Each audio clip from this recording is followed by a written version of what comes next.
Sa isang sulok ng isang tahimik na silid, may makikita kang isang binatang nakayuko sa papel.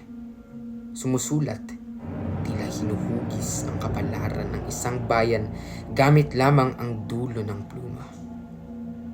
Sa labas, ang mundo ay hindi payapa. Umiikot ang tsismis ng mga pagdakip. Nagliliparan ang banta ng latigo at sa bawat sigaw na nagmumula sa kalsada ay paalala na kahariang nagahari sa pamamagitan ng dahas. Sa bawat sulok ng lansangan, may anino ng sundalong nagbabantay. Sa bawat tahanan, may pamilyang takot na magsalita ng totoo. At sa gitna ng mundong paghaharian ng takot, naroon siya. Kalma, matatag, at hindi natitinag. Dahil ang bawat salitang sinusulat niya ay hindi lamang kwento, kundi bala ng katotohanan na kayang gumising sa isang bansang matagal nang natutulog. Sa panahon ng karahasan, pumili siyang lumaban sa paraan na hindi nila kayang patahimikin. Ito ang lalaki na nagpaalab sa diwa ng revolusyon. Hindi sa pamamagitan ng apoy ng baril, kundi ng apoy ng pag-iisip. Carguen! Apunte!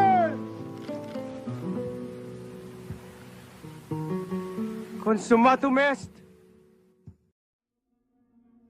Si Dr. Jose Rizal. At siya man ay namatay, nag-iwan siya ng mga salitang hindi kailanman napuksa.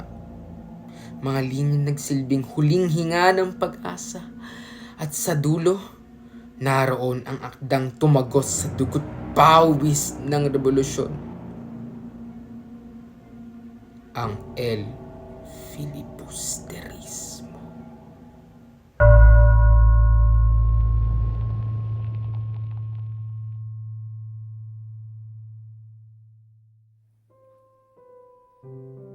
Ang El Filibusterismo, na kilala rin sa Ingles bilang The Reign of Greed, ay ang pangalawang nobela na isinulat ni Jose Rizal, at ito ang karugtong ng kanyang naunang nobela, ang Noli Me Tangere. Nilathala noong 1891 sa Ghent, Belgium, ipinagpatuloy nito ang pagpuna ng Noli sa mga pang-aabuso at korupsyon na isinagawa ng pamahalaang Espanyol sa Pilipinas. Ang nobela ay nakasulat sa Espanyol na siyang wika sa Pilipinas noong panaong iyon. At bahagi ito ng Filipino propaganda movement na naglalayong makakuha ng higit na otonomiya mula sa Espanya o kung hindi man, kalayaan.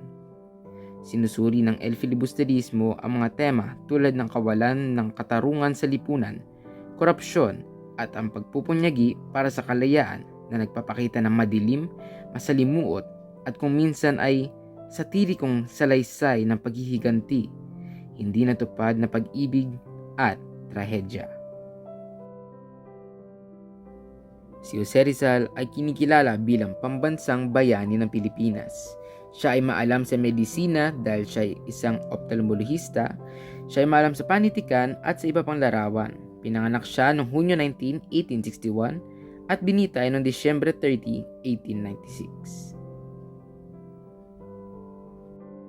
At ito ang Kabanata 36, Mga Kagipitan ni Benzay. Para sa mga tauhan, narito si Benzay.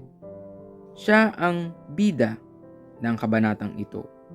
Siya ay isang manunulat sa media at siya ay ginagamit para sa propaganda ng mga prayle at pamahalaan. Ito naman si Simon.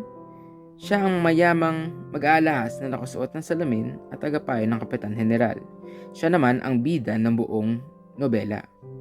Siya ay kilala rin bilang si Juan Crisostomo Ibarra na nagbalat kayo upang maghiganti sa mga kaaway. Narito naman si Padre Camora. Si Padre Camora ang mukhang artilyong pari. Pinagpahinga siya ng buhay liwaliwan ng mga prayle sa Pasig dahil sa kanyang ginawa kay Huli. Si Isagani ay isang makatang kasintahan ni Paulita Gomez at pamangkin ni Padre Florentino. At susunod, si Don Custodio. Siya ay kilala sa tawag na Buena Tinta. Siya ay isang mayamang nagpapayo sa mga praile sa mga suliraning legal. At ito naman si Cabezang Tales. Siya ay dating tahimik na tao. Ngunit nang inangkin ng korporasyon ang mga praile ang kanyang lupain, siya ay sumama sa mga tulisan. Para naman sa mga minor o minor na karakter, narito si Kapitan General, si Padre Salvi at si Basilio. At syempre, hindi mawawala ang mga tulisan. Ang mga tulisan ay kumakatawan sa mga taong naghimagsik laban sa pang-aapi at kawalan ng katarungan. Ang mga description na ito ay base po sa buong nobela. Ito naman ang mga tagpuan, ang bahay ni Simon at ang bahay pahingahan ng mga praile. At mayroon ding bahay ni Kapitan Tiago at bahay ni Benzaib, ang ating bida. Ang buod. Mula sa bahay ni Kapitan Tiago ay patakbong tinungo ni Benzaib ang kanyang tanggapan upang sulatin ang pangyayari.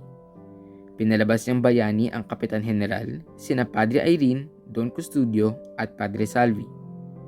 Ang lathalain ay isa ring paghahangad ng mabuting pagyaw at paglalakbay ng General. Ngunit ang kanyang isinulat ay ibinalik sa kanya ng patnugot ng pahayagan. Ipinagbawal ng General ang pagbanggit ng anuman ukol sa pangyayari. Dumating ang balita mula sa Pasig. Nilusob daw ng maraming tulisan ang bahay pahinga ng mga praile at nakatangay ng may 2,000 piso. Malubha ang isang praile at 2 utusan. Gumalaw ang guni-guni ni Benzaib. Gagawin niyang bayani ang Quran na sa pagtatanggol ay nagkasira-sira ang isang silyang ginamit laban sa mga tulisan. Nagtungo siya sa Pasig. Natagpuan niyang ang sugatan ay si Padre Camora. Doon siya pinapagtika sa kasalanang ginawa niya sa Tiani. May isang maliit na sugat sa kamay at may pasa sa ulo. 3 ang mga magnanakaw na may taglay ng gulok. 50 piso ang ninakaw. Ayon kay Benzaib ay hindi tama ang salaysay ni Padre Camora. Kailangan daw gawing marami ang mga tulisan. May nadakip sa mga tulisan. Sila raw ay inanyayahang sumama sa pangkat ni na Matanglawin upang sumalakay sa kumbento at mga bahay ng mga yaman. Pinangungunahan sila ng isang Kastila na mataas, kayumanggi, puti ang buhok at ang pasabi kumikilos sa utos ng Kapitan General na kaibigan niyang matalik. Katulong pa raw nila ang mga atilyero. Wala raw dapat ikatakot. Ang hudyat daw ay isang malakas na putok at walang putok. Inakala ng mga tulisan na sila ay nilinlang. Nagsigurong ang ilan na ang iba ay nagsibalik sa bundok. Balak nilang magiganti sa Kastila na makalawan ang lumoko sa kanila. Ang 3 tulisan ay nagpasyang manloob. Ayaw paniwalaan ang mga tulisan sa paglalarawang si Simon ang pinuno nila. Ngunit si Simon ay di matagpuan sa bahay niya. Maraming bala at pulbura noon. Si Don Custodio ay naghanda ng habla laban kay Simon. Mabilis na kumalat ang balita ukol sa mag-aalas. Marami ang di makapaniwala. At iyan ang dulo ng kabanata. Para sa talasalitaan, ito ang probinsyal. Tumutukoy sa paring opisyal ng simbahan na may otoridad sa isang buong lalawigan. Makukulimbat, ibig sabihin nito ay mananakaw. Ang pulbura, isang halo ng mga sustansyang kemikal tulad ng uling at sulpura. Ito ay pangunahing ginagamit bilang pulbura ng baril. Ang salitang pulbura ay hiniram mula sa salitang Espanyol na pulvera. Kagipitan, kalagayan ng pagkakaroon ng suliranin o hirap. lalo nang sa emosyonal, pinansyal o pisikal na aspeto. Ang paghimok. Pagkumbinsi o pagpapakilos sa isang tao na gawin ang isang bagay. Ang pagsulungat naman, ito ang pagkilos o pag-iisip na laban sa isang bagay o ideya, pagtutol o hindi pagsang-ayon. Susunod, ang panlilibak. Ito ay pagsasalita o pagkilos na may layuning manginsulto o manghamak sa iba. At panghuli, ang pagbabalat kayo. Ito ang paggamit ng ibang anyo, kilos o pananalita upang itago ang tunay na pagkakakilanlan o layunin. At para naman sa mahahalagang pangyayari. Ang una ay ang pagbaluktot ni Benzaib sa katotohanan. Pagkatapos ng pangyayari sa bahay ni Kapitan Tiago, mabilis na isinulat ni Benzaib ang balita. Binabaluktot ang katotohanan upang papurihin ang mga opisyal at gawing bayani ang Kapitan General. Pinapalabas niya na ang lahat ay maayos at nagbigay rin siya ng magandang paalam sa General na papalayas na. Pangalawa, ang pagbabawal sa publikasyon. Pinagbawal ng General ang paglimbag ng anumang balita tungkol sa insidente upang hindi masira ang imahe ng pamahalaan at nang hindi lumabas ang tunay na kaganapan sa madla. At panghuli, ang balita mula sa Pasig at pagtukoy kay Simon. Nakarating ang balita mula Pasig tungkol sa pagnanakaw sa bahay pahingahan ng mga prayle. May nadikip na tulisan na umamin na inanyahan sila ng Matanglawi na sumama sa paglusob at ang leader daw nila ay isang Kastila na mataas, kayumanggi at kaibigan ng General. Biglang hindi makita si Simon sa kanyang bahay at nakita doon ang mga bala at pulbura na nagbigay ng hinala na siya ang leader.